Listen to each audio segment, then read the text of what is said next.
So not too long ago, I took over programming for a bunch of jiu-jitsu athletes, and I kind of thought I'd just talk about how I train them. One in particular, I'm just going to give a specific case of one of the athletes, because especially in a sport like jiu-jitsu, everyone's going to have different imbalances, different weaknesses, and they all need to be addressed accordingly to the individual.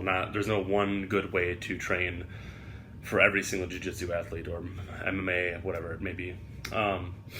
So this one athlete, he is 30, in early 30s, and is a lawyer. This isn't his main gig, but he's quite a high-level jiu-jitsu athlete. I don't know what fuck belt he is, but he's a black belt.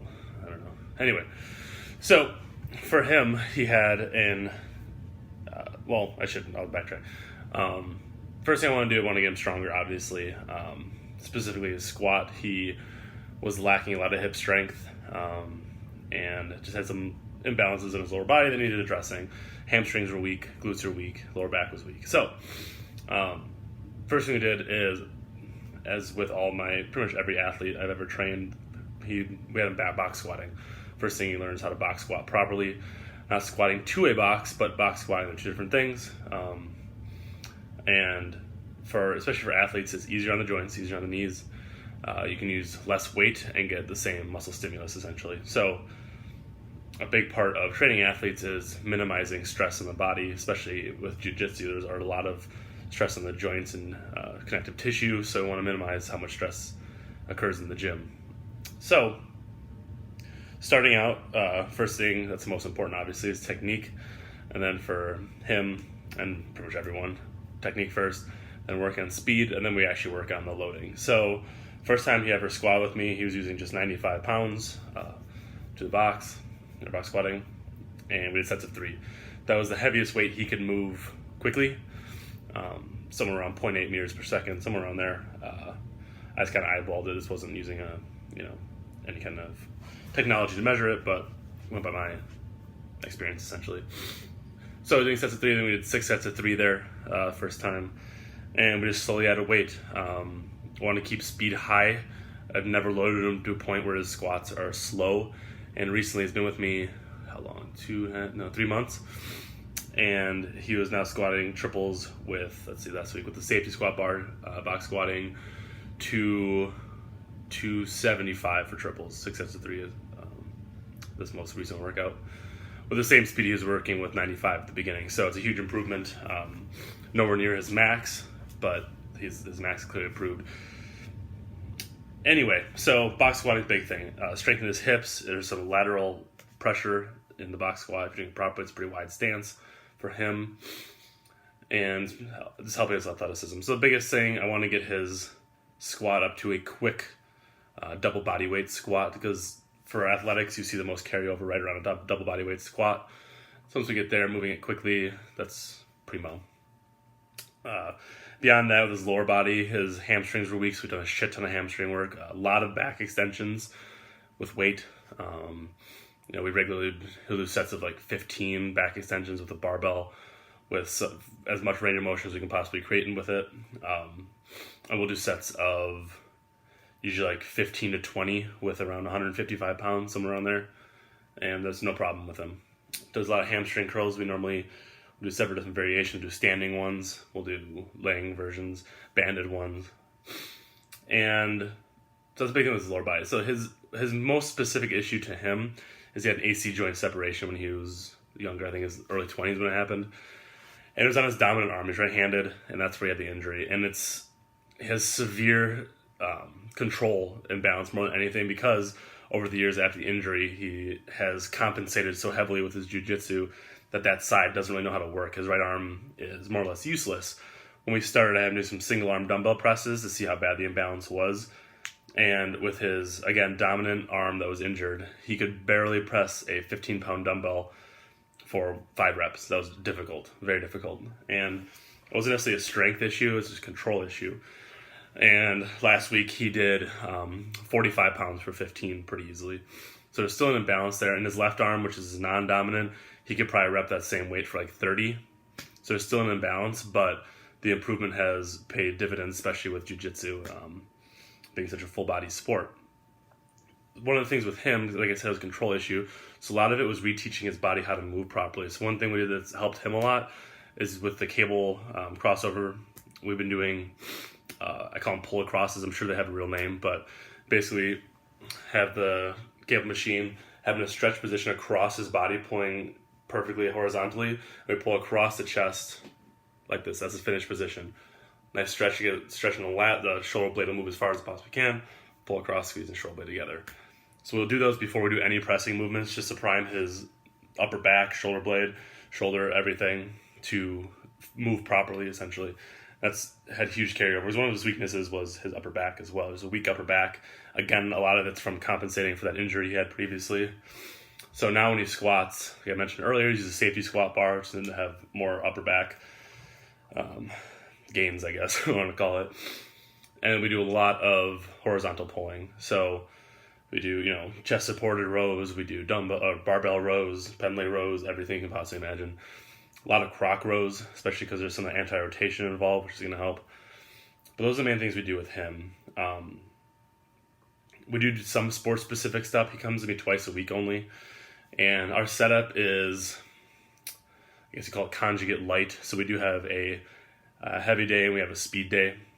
And it's set up accordingly, essentially. So we focus mostly on his hip strength and lower body strength, but we do some stuff, especially focusing on upper backs. A little bit of pressing, not much, and pretty simple.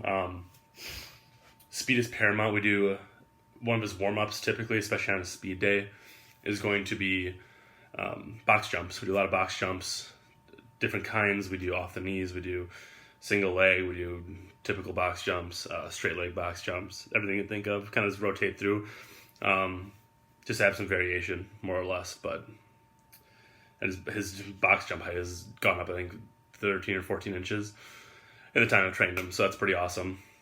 Like I said, it's mostly a warm-up, so I limit him to 30 total jumps each time we do it. He jumps twice a week. So 60 jumps in a week, that's all he gets, and that's the absolute maximum. Oftentimes we'll have him actually hit less. It's usually somewhere between 20 and 25, but it makes a difference. I'm just kind of rambling, I don't know. What else do we do with him? We do some sports-specific work, not a whole lot. Typically gets loaded carries, so we'll do typically 5-minute rounds of, I have a video on my channel of me doing it. Put a belt squat, or what I call it, a dip belt around him, hang weights between his legs, usually 90 pounds, and have him walk back and forth for 5 minutes straight. Usually the last thing we do, but that's probably the most sports-specific thing we do, where it's a long, sustained effort like that. But typically, we lift heavy and fast, and for his upper back, we do mostly bodybuilding rep schemes. Same with pressing. And for the imbalance for his pressing, for example, whatever we do with his weak arm, we always make sure to match it with his strong arm. So we typically have him going 1 or 2 reps from failure with his weak arm, and then we have whatever the rep happens to be, we match it with the other arm. So even though it might be easy for the other arm, it's still something we're kind of keep that balance, because we don't want to exacerbate that imbalance by making his strong arm even stronger. And all of this has really come together lately. He's, in my opinion, more injury resistant. He hasn't sustained any injuries. He feels better. His lower back feels better. And from a mobility standpoint, he gets a lot of that already worked on separately. But we do some active mobility. So we do some I call them lower back crunches. We do those a lot just to keep his spine as healthy as possible. And I'm working on his adductors a lot. We do some manual release in his adductors. We stretch them pretty often, and we use adductor machine just to keep them healthy, because we don't want to see any tears or anything like that. So that's one specific athlete. It's nothing super crazy. Athletes don't really need to train some special way. We don't use a fucking Bosu ball. We don't do weird combo movements like single leg, deadlifts into a curl bullshit. You don't need that if you're an athlete. Keep it simple. For the most part, I try not. I half the time don't even tell him how much he's lifting. I tell him not to really pay attention, because I'd rather have him focus on his jiu-jitsu. What he does in the gym is purely to supplement what he's doing for jiu-jitsu. So I don't want him chasing numbers in the gym ever. He's obviously somewhat aware of what he's lifting, but for the most part, I keep him in the blind, because I think it's better because the second you start chasing numbers in the gym, your jiu-jitsu is going to suffer, or whatever your sport happens to be is going to suffer. So yeah, that's pretty much it. Most of them train the same way. Some do 2 times a week, some are up to 4, probably the majority around 3 times a week. But for the most part, we have a heavier day and a speed day. And the heavy days aren't max effort necessarily. Usually it's a heavy triple. But I always want some sort of speed there. I typically never have them grinding reps, at least for their main movement, which is, again, pretty much always a box squat. Some of them deadlift a bit. But the majority, it's box squats. They're the main, that's the bread and butter for them. It's the best thing for athletes. It's going to increase your sprinting speed. It's going to increase your jumping abilities. But yeah, another thing we do typically, again, is rambling, is we do a lot of high rep like pull throughs, which you see a lot of like Fitstagram fucking models doing to booty build or whatever. But it's a useful movement. And then the other probably main lower body accessory we do besides just pure posterior chain stuff is going to be both Bulgarian split squats. And we load those a variety of ways. Typically we load whatever legs in front. I have the opposite arm with the load and I put it straight in front of the quad. It's going to have the most carryover to your squat, especially stability in the bottom. But there's a lot of athletic carryover as well. We'll load it in the goblet position often too. Make them sit back a little farther. And we'll sometimes load on both sides evenly as well. But typically it's either goblet or offloaded or to the off arm. What the hell else do we do? Ab stuff pretty much every day. Hanging leg raises are pretty common. Probably the thing I have them doing most. We'll do some planks. We'll work the QLs. We'll do side bends to work the QLs. Keep those healthy. Keep the lower back healthy. We honestly don't do a whole lot of rotation work simply because they're getting so much in their jiu-jitsu practice. So keep that pretty minimal, really. And that's about it, honestly, guys. If you have any questions, you can leave a comment. I'll try and answer as best I can. But yeah, that's how I train that one specific jiu-jitsu athlete and kind of the general for the others as well. Nothing complicated. It's super simple. It shouldn't be complicated. We don't superset anything. His heart rate doesn't go up that high ever. Gets enough cardio in just doing jiu-jitsu. So he does basically zero cardio with me or separate even at all. And it's, gotten way better at it. Stronger. He's much better against larger opponents now, especially.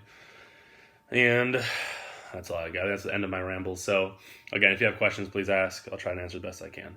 Thanks, guys.